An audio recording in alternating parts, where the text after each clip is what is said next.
इस फिल्म का नाम है डैम्पियर। सबसे पहले मैं इसका मतलब बता देती हूँ। अब जैसे वेम्पायर्स होते हैं इंसानों का खून पीने वाले, उनको मारने वालों को डैम्पियर कहते हैं। ये वेम्पायर्स के दुश्मन होते हैं, इसीलिए उनका शिकार करते हैं। फिल्म की शुरुआत होती है काफी वीरान जगह को दिखाने से, जिसमें एक औरत की तबीयत खराब हो रही थी क्योंकि उसका बच्चा पैदा होना था। वो यहाँ रो रो कर अपने हस्बैंड का नाम पुकार रही होती है, जिसके बाद में औरत का हस्बैंड दिखाया गया जो घोड़े पर सवार होकर तेजी से जंगल में भाग रहा था, क्योंकि वो इस तरफ अपने घर ही आ रहा था। वो लॉर्ड ऑफ द नाइट था, जिसे एक फाइटर वॉरियर योद्धा भी कहते हैं, जो लड़ने में काफी माहिर होते हैं। उनके पास ताकतें भी होती हैं। अब उसकी वाइफ के साथ 3 औरतें और भी थी, जो नहीं चाहती थी कि लॉर्ड ऑफ द नाइट यहाँ अपनी वाइफ के पास आए। उनमें से एक को जैसे एहसास हुआ कि वो घर के करीब है, फौरन बोल उठी कि वो आ रहा है। ये कहते ही वो जादू करने लगी। उसका जादू पूरा होते ही घर के चारों तरफ नीली रंग की रोशनी उठना शुरू हो जाती है और वहाँ एक कवर बन जाता है, जिससे वो अंदर नहीं आ पाएगा। लेकिन तभी बाहर लॉर्ड ऑफ द नाइट पहुँच गया, जिस बीच ही बच्चा पैदा हो जाता है। लेकिन बदकिस्मती से उसकी माँ की मौत हो जाती है। तब उनमें से एक औरत बच्चे को हाथ में उठा लेती है। इस वजह से लॉर्ड ऑफ द नाइट को गुस्सा आ गया। वो जोर से चिल्लाता है, अपनी ताकत को इस्तेमाल करने लगा। उसके अंदर से भी लाल रंग की खतरनाक रोशनी निकलने लगी, जिससे वो कवर टूट गया। लॉर्ड ऑफ द नाइट अपनी ताकत से औरतों पर हमला करने लगा, पर वो दोबारा से कवर बनाकर अपनी जान बचा लेती है। अब लॉर्ड ऑफ द नाइट तीनों से कहता है कि मेरा बच्चा मेरे हवाले कर दो। वो जवाब देती है कि अभी नहीं दे सकते, इसके जवान होने तक हम इसे अपने पास रखेंगे, जब तक कि अपने फैसले लेने के लायक नहीं हो जाता। अब ये बच्चा क्योंकि लॉर्ड ऑफ द नाइट का बेटा था, इसीलिए डैम्पियर पैदा होता है, यानी अपने बाप की ही तरह इसके पास भी जादुई ताकतें होंगी, जिस वजह से ये बहुत ताकतवर होगा। इसके बाद सीन शिफ्ट होकर आता है कुछ सिपाहियों पर, जो एक शहर में इन्वेस्टिगेशन करने आए थे। पर शहर का तो बुरा हाल हुआ पड़ा था, जैसे ये जगह कोई कब्रिस्तान हो, क्योंकि हर जगह लाशें ही लाशें बिखरी पड़ी थी और तो और उनको बहुत बुरी तरह बेरहमी से मारा गया था। तो सारे सिपाही अपने काम पर लग जाते हैं, यानी इन्वेस्टिगेशन करने में। ये वहाँ से एक बिल्डिंग में आई, पर वहाँ भी लाशों के ढेर लगे हुए थे। तभी अचानक पीछे से एक बूढ़ा आदमी आकर खड़ा हो जाता है, जिस पर एकदम ये सारे गन पॉइंट कर देते हैं। लेकिन बूढ़ा आदमी तो बहुत ज्यादा डरा हुआ था। वो कहता है कि यहाँ पर एक शैतान आया था, यानी वैम्पायर, और उसने ही इन सबको बुरी तरह मार दिया। उसने इन सबको गाजर मूली समझकर काट डाला, इसलिए अब तुम्हें यहाँ डैम्पियर को बुलाना होगा, क्योंकि वही उन शैतानों वैम्पायर्स को खत्म कर सकता है। पर उनमें से एक सिपाही बूढ़े आदमी को शूट कर देता है, जिससे वो मारा गया। सिपाही कहता है कि इसका मुंह बंद करना जरूरी था, ये कुछ ज्यादा ही बोल रहा है। अब हम 2 दोस्तों को गाड़ी में कहीं पर जाता हुआ देखते हैं। एक दोस्त तो ड्राइवर था, जबकि दूसरा खुद को डैम्पियर कहा करता था, और यही कहानी का मेन कैरेक्टर है। वो बहुत शराब पिया करता था, एक शराबी था। ये दोनों अब एक गाँव में पहुँच गए, जहाँ ड्राइवर दोस्त सबको लेक्चर देने लगा। कहता है कि आप लोगों के एरिया में एक वैम्पायर मौजूद है, जो एक शैतान है और आप लोगों को उससे खतरा है। लेकिन आप घबराएं नहीं,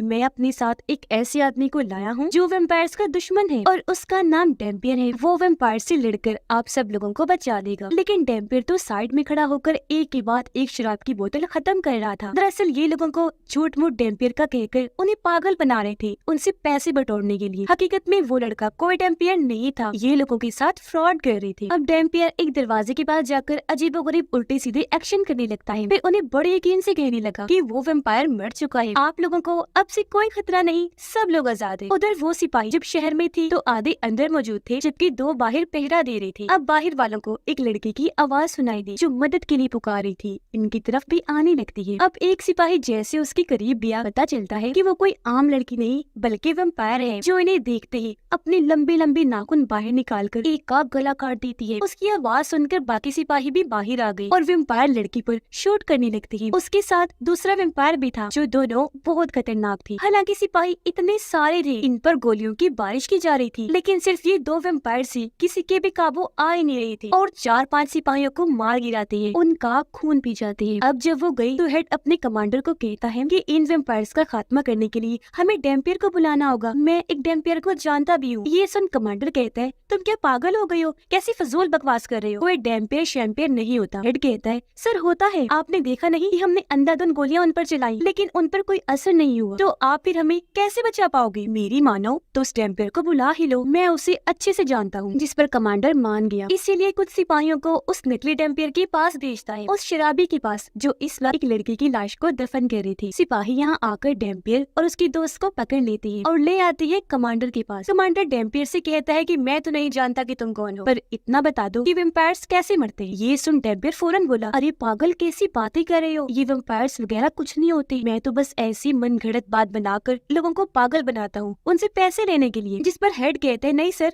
ये छुपा रहा है, ये डेम्पियर ही है, वेम्पायर्स का शिकार करने वाला। इसका सबूत ये है कि मैं इसे कब से जानता हूँ, पर इसकी उम्र नहीं बढ़ती, ये हमेशा से जवान है। जिस पर कमांडर कहता है ठीक है, ये चीज आज रात चेक कर लेती है। और अब वो डेम्पियर को ही कुर्सी पर बाहर बिठा देती है आज रात पहरा देने के लिए, इस सोच के साथ कि अगर वेम्पायर ने आकर इसे मार दिया तो ये आम इंसान होगा, लेकिन अगर इसने वेम्पायर को मार दिया तो फिर ये सच में ही होगा डेम्पियर। और फिर रात बाहर बैठकर भी डेम्पियर खूब शराब पीने में मस्त होता है। तभी अचानक उसे बिल्डिंग के अंदर से आवाज सुनाई दी गई। ये जब चेक करने अंदर गया तो वहाँ वही वेम्पायर लड़की थी जो उसे अपनी बातों में उलझाकर गले से लग जाती है। और अब अपने बड़े बड़े दांत निकालकर जैसे उसका खून पीने लगी तो उसे तकलीफ होने लगती है, इसीलिए वो डेम्पियर को दूर फेंक देती है क्योंकि सच में उसके अंदर डेम्पियर का ही खून था। वेम्पायर लड़की कहती है कि तुम्हारे अंदर से डेम्पियर के खून की खुशबू आ रही है, बताओ कौन हो तुम। अब तक डेम्पियर काफी डर गया था, वो जल्दी से वहाँ से भागने लगता है, लेकिन तभी कुछ वेम्पायर्स आकर उसका रास्ता रोक लेते हैं। वो उस पर हमला करने लगते हैं, लेकिन वो था डेम्पियर। उसका खून जैसे वेम्पायर्स को लगता है वो जलने लगे, जलकर राख बन जाती है और ऐसी सबकी मौत हो जाती है। अब हम वेम्पायर्स के राजा को देखते हैं जिसका नाम गोरका था। उसके पास भी ताकतें थी जिनकी मदद से उसने सभी वेम्पायर्स का दिमाग अपने कंट्रोल में किया हुआ था। वो सभी वेम्पायर से कहता है कि तुम उस डेम्पियर से लड़ ही नहीं पाए, इसलिए वापस आ जाओ। जबकि वेम्पायर लड़की को कहता है कि तुम वही रुको, मेरी नजर बनकर डेम्पियर पे नजर रखना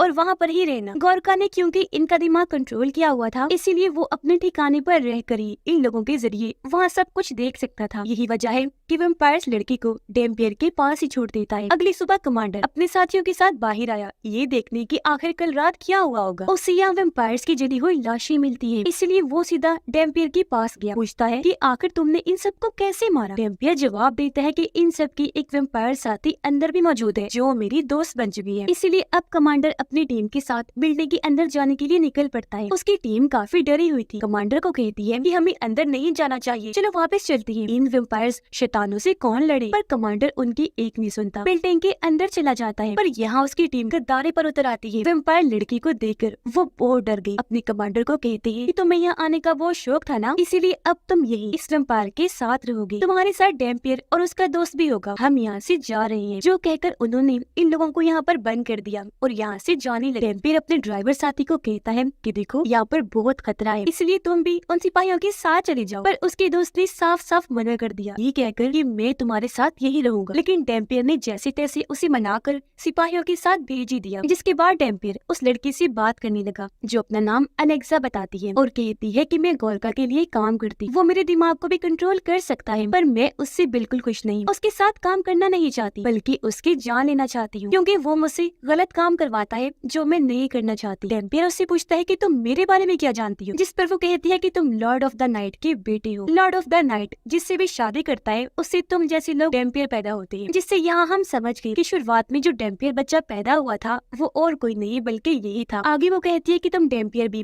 लॉर्ड ऑफ द नाइट की तरह बहुत खतरनाक होते हो, जिन्हें मारना बहुत मुश्किल है और तुम्हारी जान लेने के लिए सारे वेम्पायर्स तुम्हारे पीछे पड़े होते हैं। गोरका भी बिल्कुल ऐसा ही है, यही चाहता है, वो भी तुम्हें मारने के लिए तुम्हारे पीछे पड़ा हुआ है। वो जान चुका है कि तुम यहाँ हो, तो अब तुम्हें मारने के लिए वो कुछ भी कर गुजरेगा। उधर कमांडर की टीम जंगल के रास्ते से आगे बढ़ रही थी। अचानक एक सिपाही को उल्टी लग जाती है। वो जब रुके तो किसी के होने का एहसास हुआ और अब जैसे उन्होंने देखा वहाँ खड़ा था गोरका जो एकदम से उन पर हमला कर देता है। कुछ सिपाहियों को इशारे से ही वो जलाकर उड़ा देता है, जबकि कुछ को कैद करके अपने साथ ले गया था। उधर डेम्पियर की भी तबीयत खराब होने लगती है क्योंकि उसे एहसास हो गया था कि गोरका मेरे आसपास ही है। साथ ही उसे ये भी पता चल गया था कि गोरका मेरे दोस्त और बाकी सिपाहियों को कैद करके अपने साथ ले गया है। डेम्पियर उनसे कहता है कि मुझे कैसे भी करके अपने दोस्त को बचाना है। ये सुन अलेक्सा कहती है कि मैं जानती हूँ गोरका उन्हें कहाँ लेकर गया होगा, इसलिए अब ये लोग वहाँ जाने के लिए तैयारी करने लगते हैं। अलेक्सा अपने पूरे जिस्म और चेहरे को अच्छे से कवर कर लेती है क्योंकि वैम्पायर होने की वजह से अगर सूरज की रोशनी उस पर पड़ी वो जल जाए। जिसके बाद वो तीनों इन्हीं डेम्पियर, कमांडर और अलेक्सा गाड़ी में बैठकर अपना सफर शुरू कर देते हैं। सफर करते करते क्योंकि इन्हें काफी देर हो गई थी तो एक जगह रुककर ये लोग आराम करने लगते हैं। डेम्पियर और कमांडर जब अकेली थी तो कमांडर उसे कहता है कि ये लड़की वैम्पायर है,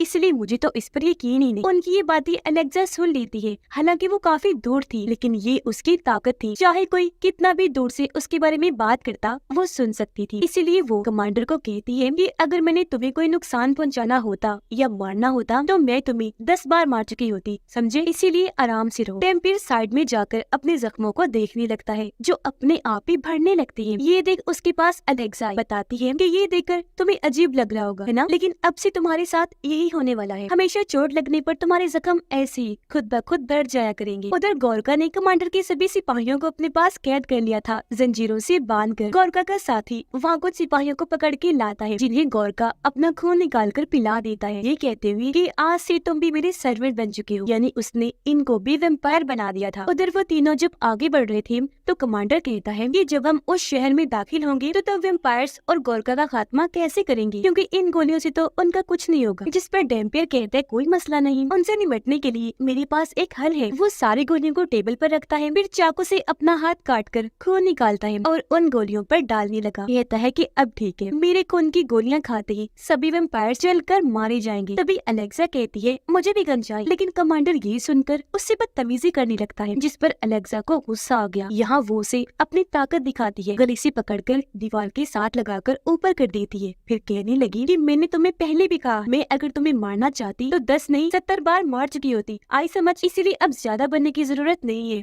आराम से रहो। ये देख डेम्पियर दोनों से कहते हैं अच्छा बस करो, लड़ाई खत्म करो, हमें अपना सफर फिर से शुरू करना है। ये लोग आगे बढ़े, जल्दी और शहर में पहुंच जाते हैं। इस शहर में भी तबाही मची हुई थी, साथ ही हर कोई वेम्पायर से भी डरा हुआ था। अलेक्सा कहती है कि हम आबादी से नहीं गुजरेंगे बल्कि बिल्डिंग्स के अंदर से जाएंगे। और अब जैसे ये एक बिल्डिंग के अंदर गई, अलेक्सा को महसूस हो जाता है जैसे हमारे पीछे कोई आ रहा है। वो कहती है कि मैं सब जान गई हूँ, गोरका ने हमारे पीछे अपने आदमी भेज दिए। जल्दी गोरका की आदमी इनके सामने आ गई, जो और कोई नहीं बल्कि कमांडर के सिपाही थे। लेकिन अब सारे के सारे वेम्पायर्स बन चुके थे, इसलिए अब गोरका के साथी थे। वो आगे बढ़े इन पर हमला करने के लिए। कमांडर ने एक गोली चलाकर जैसे वेम्पायर को शूट किया, वो वेम्पायर जलकर भुन जाता है। जाहिर है इस पर डेम्पियर का खून जो लगा हुआ था। और फिर ऐसे करते करते ये सारे वेम्पायर्स को उन गोलियों की मदद से जला जला कर राख कर देते हैं। जो देख डेम्पियर काफी खुश हो गया, कहता है देखा मेरे खून की गोलियां काम कर गई ना। जिसके साथ ही उसकी टांग पर भी गोली लग गई। वो देखते है कि ये गोली अलेक्सा ने चलाई है, जो अब उनकी तरफ गन करके बढ़ने लगी। ये देखते हैं कि उसकी आंखें बिल्कुल काली पड़ चुकी हैं। वो दुखी होते हुए उनसे कहती है कि ये मैं अलेक्सा नहीं हूँ, बल्कि मेरे दिमाग को गोरका कंट्रोल करके मुझसे ये सब करवा रहा है। डेम्पियर उसकी गन पकड़ के कहता है कि तुम उसकी गुलाम नहीं हो और उसके कंट्रोल से बाहर आ सकती हो। उसका ये कहना ही था कि तभी अलेक्सा ठीक हो गई। कुछ देर के बाद वो छत पर गई ताकि कूदकर अपनी जान दे दे, लेकिन तभी उसे एक लड़की के चिल्लाने की आवाज आई जो मदद के लिए पुकारे। ये जब वहाँ चेक करने गई तो 2 वेम्पायर्स ने लड़की पर हमला कर दिया था, इसीलिए अलेक्सा उनसे लड़ने लगती है। वो अपने नाखूनों से उनका गला काट कर फेंक के मारती है, जिससे दोनों वेम्पायर्स मारे जाते हैं। तभी यहाँ गोरका भी आ गया।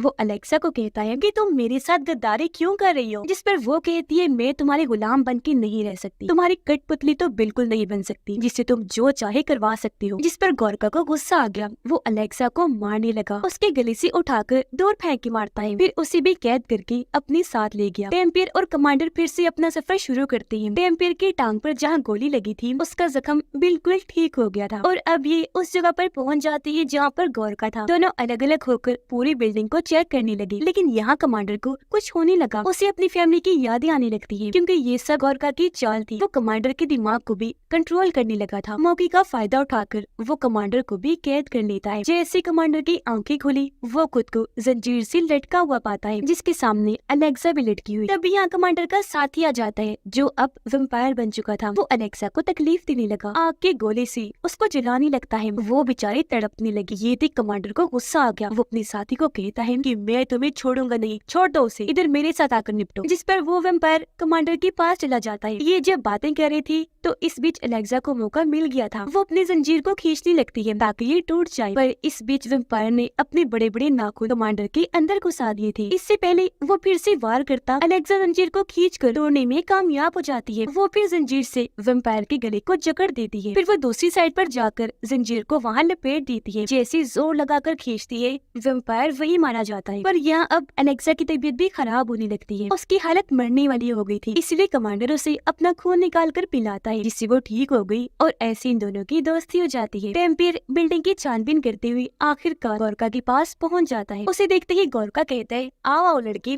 मैं तुम्हारा ही इंतजार कर रहा था। और अब वो अपनी खतरनाक ताकतों से डेम्पियर पर हमला कर देता है। पहले उसे दूर उठाकर मारता है, फिर पटक पटक के इधर उधर मारने लगा। उसे लड़ना तो दूर की बात, डेम्पियर तो अपना बचाव भी नहीं कर पा रहा था, वो टिक ही नहीं पाता। पर अब यहाँ हमले को रोककर गोरका कहता है कि तुम्हें मारने से पहले मैं तुम्हें किसी से मिलवाना चाहता हूँ। और तभी यहाँ वो डेम्पियर के दोस्त को लाता है, जो भी अब वेम्पायर बन चुका था और अब वो गोरका के कंट्रोल में था, इसलिए वो डेम्पियर पर हमला करवा देता है। पर जाहिर है डेम्पियर का खून काफी ताकतवर था, वो जैसे उसके दोस्त को लगा वो भी जलकर मारा गया। तब गोरका कहता है, लो, एक दोस्त ने दूसरे को मार दिया। तभी वो डेम्पियर पर भी हमला कर देता है अपनी खतरनाक ताकतों से। जैसे उसकी जान लेने लगा, पीछे कमांडर और अलेक्सा आ जाती है। तब गोरका कुछ देर के लिए डेम्पियर को छोड़कर उन पर हमला करता है, दोनों को अपनी ताकतों से दीवार के साथ लगा देता है। कहने लगा कि तुम भी अब अपने दोस्त डेम्पियर को अपनी आंखों के सामने मरता हुआ देखोगे, गवाही भी दोगे कि इसने कितनी चीखों पुकार की, पर बेचारा मारा ही गया। डेम्पियर जो बेहोश हो गया था, उसे एक सपना आता है जिसमें वो उन्हीं 3 औरतों को देखता है जो उसके पैदा होते टाइम उसके मॉम के साथ थी। वो डेम्पियर को कहती है कि तुम अब जाकर अपने डैड से मिलो, यानी लॉर्ड ऑफ द नाइट से। और अब जैसे डेम्पियर आगे बढ़ा, सामने उसके डैड खड़े थे, जो उसकी हौसला अफजाई करने लगते हैं कि तुम्हें खुद पर भरोसा रखना चाहिए मेरे बेटे, तुम्हारे अंदर मेरा लॉर्ड ऑफ द नाइट का खून दौड़ रहा है, गोरका जैसी दुश्मन तुम्हारा कुछ बिगाड़ नहीं सकती, उठो मेरा बच्चा, हिम्मत कर। अपने डैड की ये सारी बातें सुनकर अचानक ही डेम्पियर का दिल जोर से धड़कने लगा, जिसके साथ ही उसके अंदर ताकतें भी आ जाती है। वो उठा और अब पूरे जुनून के साथ गोरका से भिड़ जाता है। वो उड़कर आया, जोर से गोरका को मुक्का मारता है। ऐसे कई सारे मुक्कों की बारिश वो गोरका पर कर देता है, जिससे अब यहाँ डेम्पियर उस पर भारी पड़ने लगा था, जबकि गोरका कमजोर होना शुरू हो गया था, क्योंकि डेम्पियर अब अपनी असली फॉर्म, असली जुनून में आ चुका होता है। उसे इतना ताकतवर पाकर गोरका भी अपने असली रूप में आ गया था, जो बहुत भयानक डरावना था। और अब दोनों ही एक दूसरे पर टूट पड़े। इनकी जबरदस्त लड़ाई छिड़ जाती है, उड़ उड़कर एक दूसरे पर हमले कर रहे थे। पर अपने खून वाले हाथों से जैसे डेम्पियर गोरका का गला पकड़ता है, वो भी जलना शुरू हो गया। डेम्पियर अपने दोनों हाथों का इस्तेमाल करने लगा, गोरका को जलाकर मार देता है और वो धुआं बनकर उड़ जाता है। अब ये तीनों जैसे ही जाने लगे, इनके सामने एक दरवाजा खुल जाता है। अंदर जब ये गए तो ये काफी पुराने वक्त का कमरा था, जिसके अंदर डेम्पियर के डैड की किताब पड़ी थी, साथ ही वहाँ उसके डैड की तस्वीर भी बनी हुई थी। यहाँ इन्हें पता चला कि वो सिर्फ एक गोरका नहीं था, बल्कि उस जैसे और भी कई सारे हैं। डेम्पियर कहता है कि कोई मसला नहीं, अब मैं गोरका का दुश्मन बन चुका हूँ, इसीलिए किसी भी गोरका को नहीं छोड़ूंगा। जिसके बाद वो अपने मिशन पर निकल जाते हैं, सभी गोरका और उनके साथियों को मारने के लिए। इसी के साथ इस फिल्म की कहानी यहीं पर खत्म हो जाती है।